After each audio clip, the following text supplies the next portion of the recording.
Sorry, we're just describing Premier Ian Rankin, or Ian Ranklin, as some people call him now, because a lady got his name wrong on the news. So he's being cancelled for what? He's not being cancelled. People are trying to cancel him. It's hilarious. What terrible things did he do? No, it was just a little. I don't. I'm literally just looking at Premier of Nova Scotia, by the way. Premier of Nova Scotia. Yeah, and I'm just reading a snippet, a news snippet. I don't know all the details, but it's kind of very funny. If you look at it from the cancel culture sort of perspective, and this is what it reads: NS Premier Ian Rankin addresses impaired driving charge from 2003. How old was he? I don't know, right? But like, he looks pretty young. He's the same age as me. Yeah, he's right? I think he's a year older than me. So he's in his early 20s, right? No. So he would have been like 17. Oh, okay. So like, anyway, his quote is, and I love this: "I'm very, very sorry for my actions half a lifetime ago. I was selfish. It has not happened since." Like, come on. I fucking hate like cancel culture so much, man. If you're 17, don't drink and drive. If you're come on, like, but, if you're getting into politics, you should just lay it all out. Like, this is everything I've done. You know what? Like, go ahead. You like try to dig any more shit up on me. I've done it all the work for you. Who cares, man? I'm human. I'm a fucking human. Anyway, Premier Ian Rankin is doing. To be honest, he should have had the foresight that he might want to run for public office when he was 17 and behaved himself. Like, who brought this up? Who the fuck brought this up? When I was 17 and I'd been drinking, who was doing all this research and digging into when I was 17, and I maybe drunk a bit too much, and my car was there, the keys in my hand, and I was like, I can't drive home. And I'm not going to drive home because one day I might want to be the Premier of Nova Scotia. Right, yeah, seriously. And this is going to come back and bite me in the ass because that's how 17-years think. Right, of course.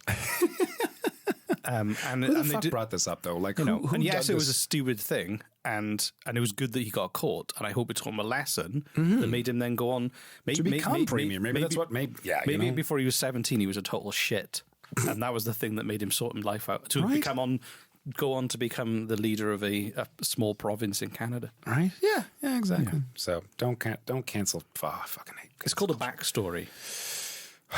No one is a saint their entire lives. No, if anybody is there a saint? I don't trust people who have perfect lives. Like, come on. It's more interesting to have a background where you've experienced life and been through a bit of adversity. Right? Yeah.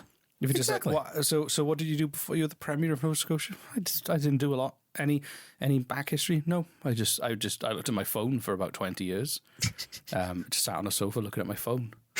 Perfect. You'll be the great. You're the one who can make decisions for us. Ever done anything wrong? No, never done anything wrong ever. Not even when you were a kid. Do you like have a fight? Do you punch your like your little brother in the stomach because you argued over Lego or something? No. Yeah, I never did that. Everybody said it was one of the things. Look at my school reports. They didn't even write a paragraph of like how I was developing. They just put the word perfect.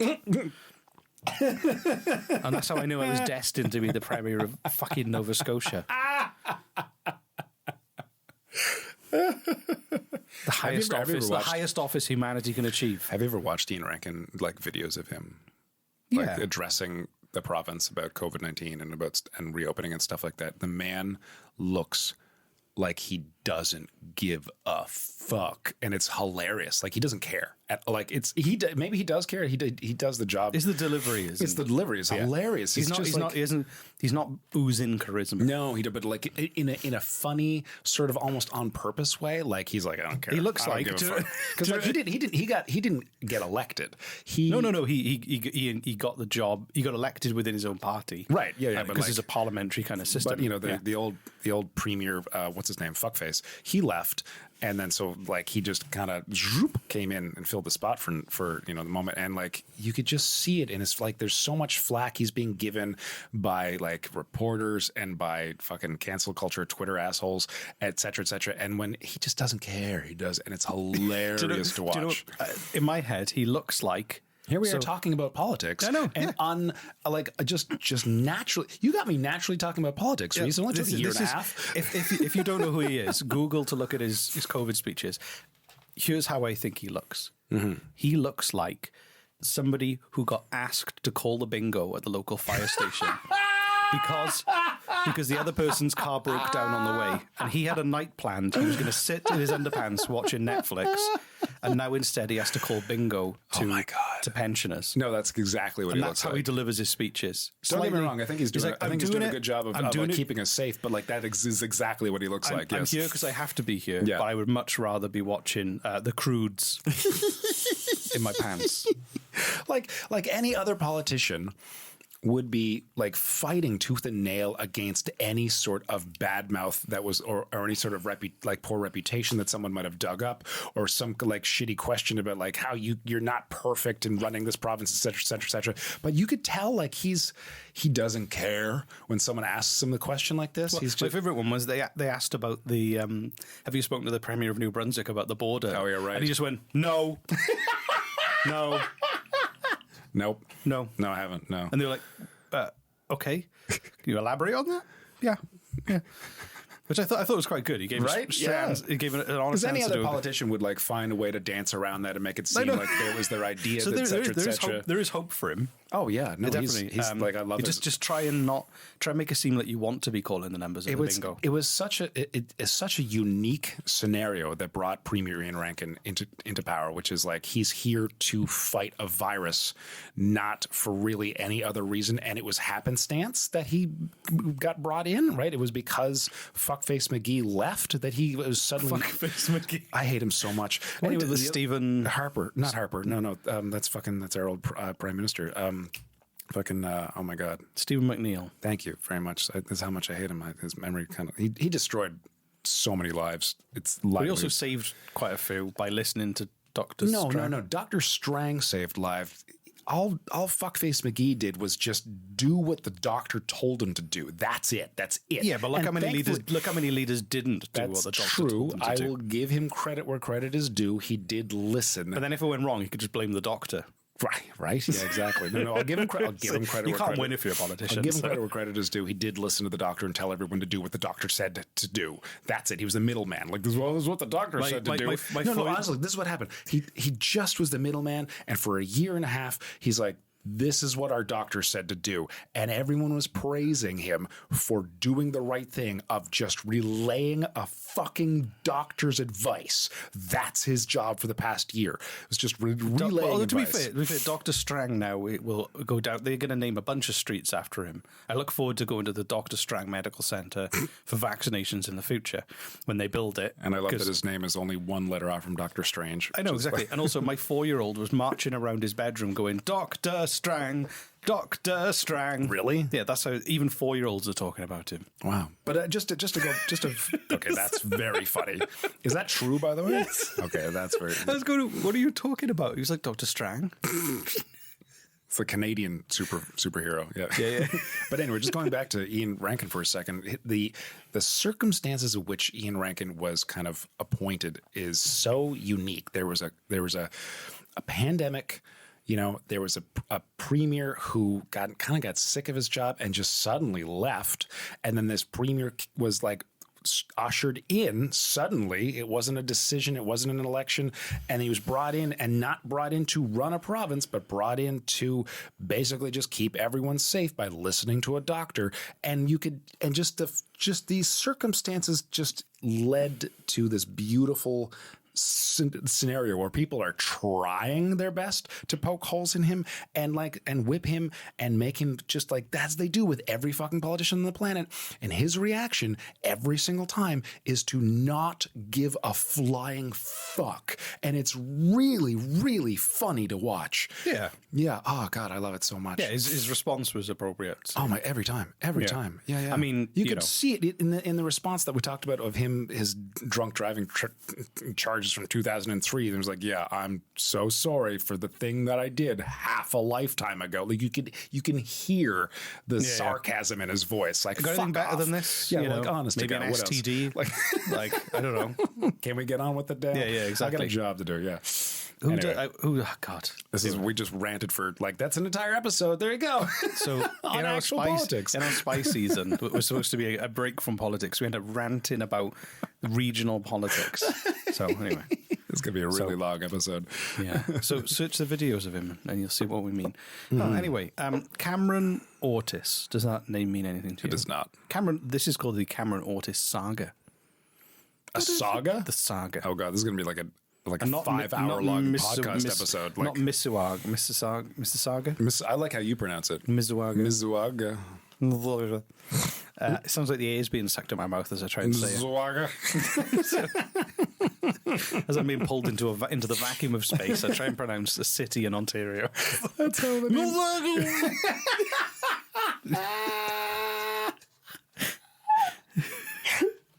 I wish you could have seen his face when he did that. So far, all of our spy stories have been About spies. in the past. Oh, well, So, I mean... like the far past, as in 200 yeah, I years was going ago. to say, like, everything's in the past. and like, then 10 years ago. Well, not everything's in the past. The future isn't. That's in the future. thanks, Reese. Yeah. So this story is an unfolding spy story happening right now. Cool. Okay. That's pretty So I neat. thought that was a nice way to finish it off. To go, Yeah. I hope that people walk away from this understanding that there's a lot of spy stuff. That Canada's got a long history with spying that they might not At have least 10 stories. known. At least 10 stories, maybe more, maybe more lesser stories you could bundle into an 11th episode. But I'm sure there's tons. But also, again, you don't always find out about this stuff because it is classified secret. So the 27th of September 2019. This was the BBC headline. This was a BBC story. The arrest of a senior Canadian intelligence official on allegations of stealing classified materials has shaken the international intelligence community. Cameron Ortis, a civilian member of Canada's National Police Force, had access to intelligence from Canada's global allies, has been charged with a number of offences under the country's national security laws. So what did he do? Stealing classified materials. Oh. So materials is in information, not like this is denim, bulletproof denim. Oh, wow. This is a classified material. There's denim. Bulletproof denim, although I don't expect to be shot anytime I'm sure soon. there's a bit still of is- Levi's jeans called bulletproof. Bulletproof. There you go. So Cameron Ortis, 47, he began working at the Royal Canadian Mounted Police in 2007 as a civilian member of the force and held positions in national security, criminal investigations, and operations research.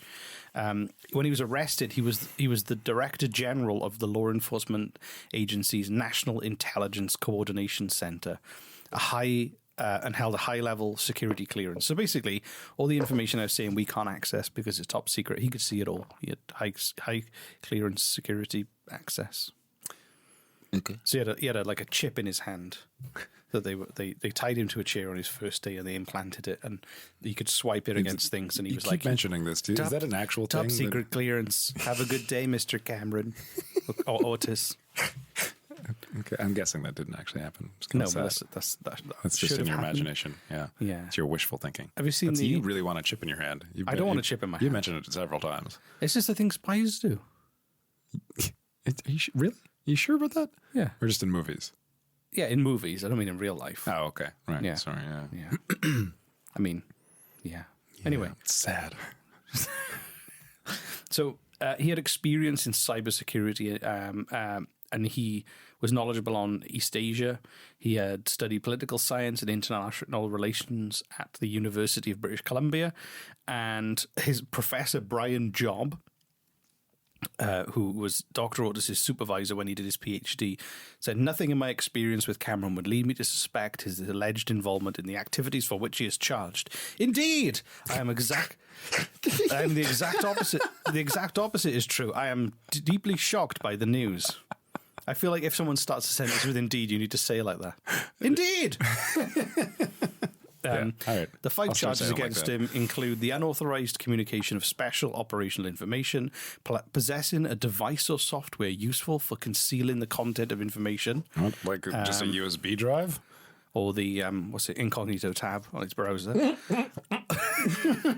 Did you check your email using the incognito tab again, Cameron? Or surreptitiously communicating, obtaining, or relating information, and breach of trust by a public officer. So because of his position, you remember we talked about the 5 eyes? Yes. He didn't just have high level clearance for Canada; he had high level clearance with the 5 eyes. Cool. Canada being one of those eyes. What are the other 4? It's Australia. Australia, New Zealand, United States, UK, and Canada was the 5th eye. That's very cool. Or maybe the 3rd eye, or the 4th eye, or the 1st eye, or the 2nd eye. I don't know which eye they are, but they're one of them.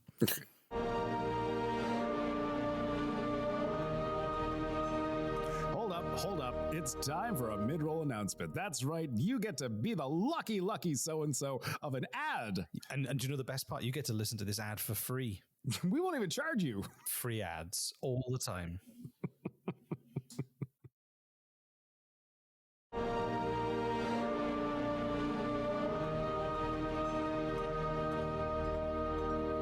No, I'm actually secretly here. Rhys Waters is dead. I'm here secretly as a Welsh spy.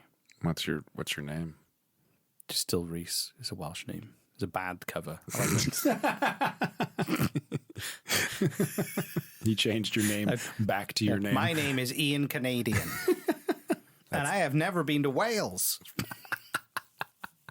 That's his Canadian accent that he's been practicing for several years now. I think it's great. Thank you. Yeah.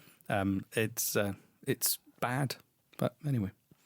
If you fell for it, I'm going to call some random people and do their accent next time someone calls me. You should. See if they fall for it. The RCMP Commissioner, Brenda Luckie, said in a statement that if the allegations were proven true, they were extremely unsettling.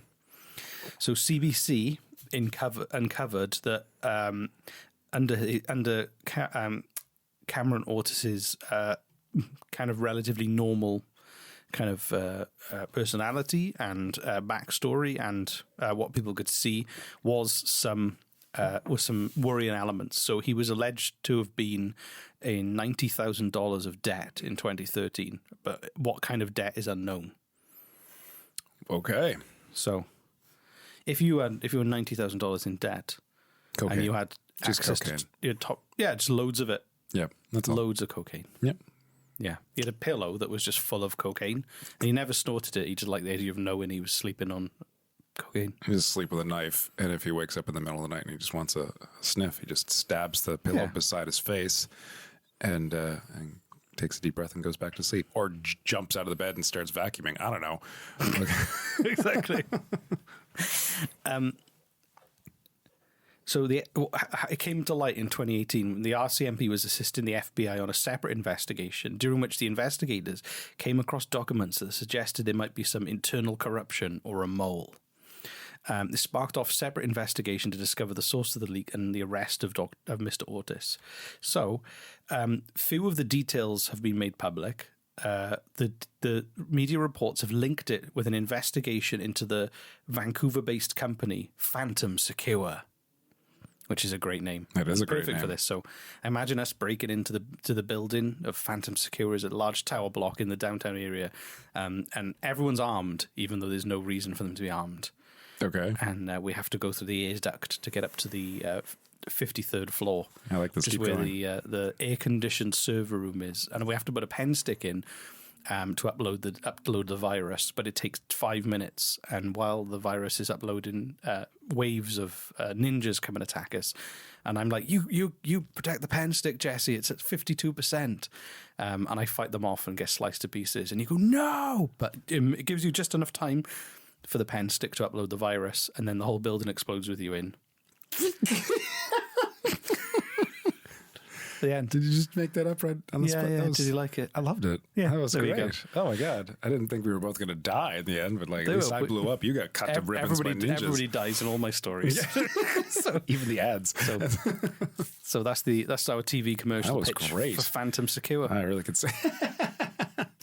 Phantom Secure. You protect the pen stick, Jesse. Not very secure. I've been training for this moment my whole life. Training to be cut to ribbons by ninjas? Yes. They can't get through the meat. But they are persistent. It's slowing them down. Fucking disgusting. Oh my, you just hacking away. You just described your own body as meat for them to get through. Obstruction meat. So my God, man. Do you want to hear more about Phantom Secure? As long as it's not about obstruction meat. That's a T-shirt. Obstruction meat. Ew. Oh, my God. I mean, that would describe the person wearing the shirt. That'd be hilarious. God. So I mean, that's a bit like a security guard. Just obstruction meat. Just obstruction meat. Yeah, well, the secret security people around the president, the obstruction meat, so bullets, they get in the way. They obstruct it with their meat. Stop it. Stop. Just ew. Fucking gross, man. Anyway, so oh my God, Reese. So the CEO of Phantom Secure has pleaded guilty to facilitating the international narcotics traffic by supplying drug cartels with encrypted communications devices. Like I said, it sounds like a movie. So we've got to stop them from facilitating international narcotics traffic by supplying drug cartels with encrypted communications devices, Jesse. You guard the pen stick. I'll get up my obstruction meat. Yeah, exactly. I'll take my top off. That's getting out the obstruction meat. Yeah, exactly. I'll rip my shirt off.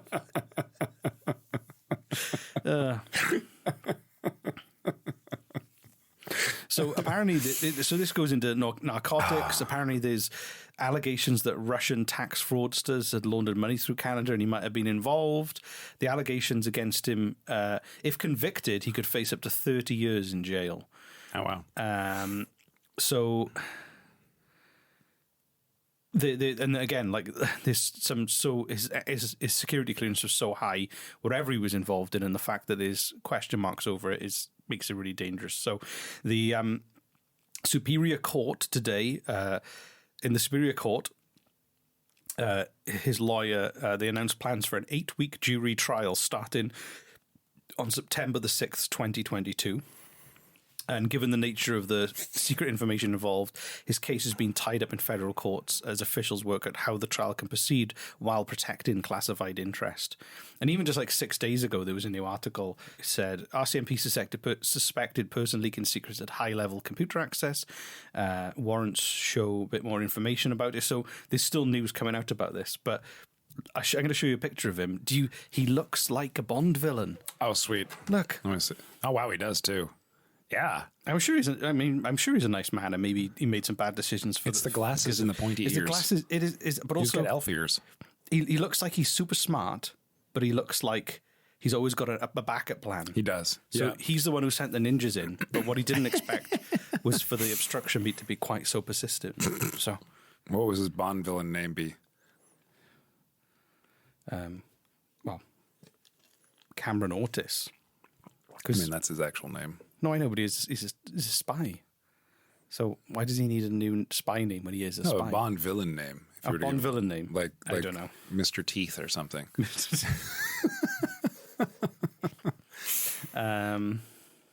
Encryptoid. Oh, that's good. The encryptor of devices. Yeah, Encryptoid. Encryptoid. Makes him sound like a robot. That's a bad name. Flopsy? Flopsy. Much better. Yep. 007. Flopsy is up to his own tricks again. That's good. I just picture a rabbit. He's planted a small nuclear device in the quiff of Donald Trump. The quiff? What's a quiff? The quiff, like this big. What's his hair? What's his fake hair called? Like a big. Oh, I guess that's a quiff. Like a quiff, yeah. Yeah. Flopsy! Flopsy! I suggest we leave it there. Anyway, so that was it. So Google or set a news alert for Cameron Ortis, and you can. How do you spell his last name? Ortis. Cameron Ortis, and then you'll get to watch the unfolding of a real Canadian spy story that is linked to Russian tax evasion cartels and drug cartels, and even the Five Eyes are involved.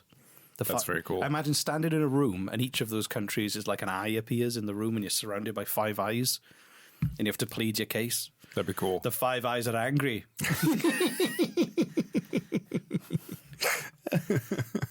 That's cool, man. That's a good way to end this spy series. I know. I wrote it. Yeah. Right. You feel very proud of yourself. We hope you enjoyed our 10 days of spies, Canadian spies. Yeah. I'm sorry for talking about provincial Canadian I'm not politics. sorry. You're probably. I don't know why you're not more proud of this. You've been trying to get me into politics. Because this was supposed to be about talking about spies. So Yeah, but you've been trying to get me into politics for a year and a half you are now. officially into politics And now. I brought it up. Yeah, Right. And then you even talked about the fact that your family were involved in politics. Yeah, so like this should be a very proud day for you, where like it took a year and a half. You finally got me to like, feel like- unprompted speak about like current politics. It's like a child finally learning how to ride a bike. After being beaten for a year and a half. The training wheels With are the off. bike. The training wheels are off. He's still a bit wonky. Yeah. A light breeze will topple him. But true he is. most But he days. is. But he is going independently. So what's coming up next? We're back to our regular scheduled We are programming. Do you know what though? I'm gonna have a little rest. Like we did after Wafakak. Oh, are we? Okay. Yeah, because also then we've got Wafakak coming up. Well, in like half a year. less than 6 months, Yeah. So which is technically half a year or less than half a year. So That takes 25 daily episodes. yeah, that's quite a bit. I'm going to start planning that in September. I can have a little rest. Now we will be back very soon with more episodes. Yeah, of course. Yeah. But after spending 10 days with us, you might enjoy the break from us. Anyway. Yeah, I probably would too, honestly. Call to action. If you enjoyed these 10 episodes, if you really enjoyed these 10 episodes and you'd like to support this show, go to our t-shirt store and buy some of the fantastic, I say fantastic, the quickly designed t-shirts. I recommend Seduced by Ottawa. Seduced by Otto. Go and buy a Seduced by Otto t-shirt to show your appreciation. If you haven't got any money, then And no wear it pressure. proudly until people ask you what the fuck you're wearing, and then you can tell us about us. Or don't tell them and just go, this joke's just for me. And be the only person in your place of work or family who gets it. Because that's part of the fun of podcasting. That's true. Only you know. I love And that. the other people who listen. I love that we had one of our listeners, hello by the way, who requested you make a Snortable Mustard T-shirt, and We you did. and then she bought it. It's on the t-shirt store. And is it? I think we only ever sold one, just to her. No, I think we sold 2. Did we? Oh, Yeah, wow. I think we sold 2. Still, I think I would have been happier if we had Yeah, only sold but the one to the one person who requested it. I think that would have been really funny.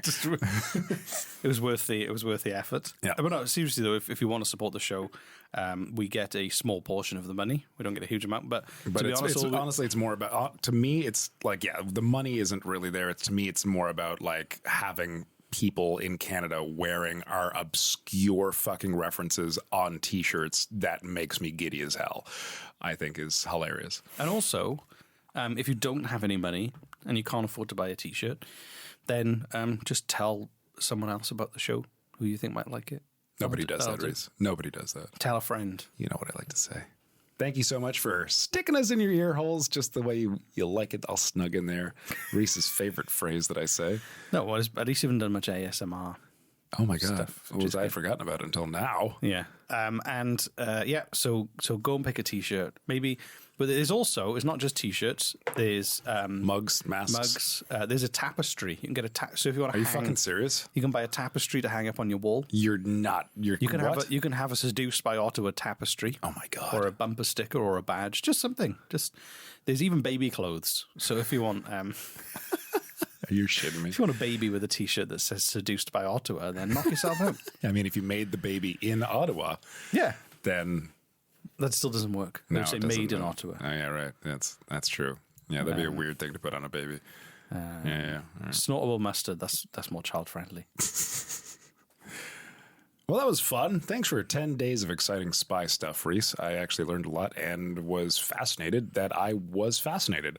I didn't think I would be. Like, But yeah, like I said, I'm on a mission to show Canadians that Canada is not boring. we're gonna hopefully do more. We'll do about another that. special Yeah. season on another topic sometime in the future where we'll do 10 more daily episodes on a topic that people might not be aware of. Yeah, I'm down. Like why should Russia, the UK and the US have all the fun spying and people make fun of Canadian spies when there's a lot of shit going on? I like these little kind of mini series. I think we should do more of these. These are fun. Yeah, they're exhausting. I love them too.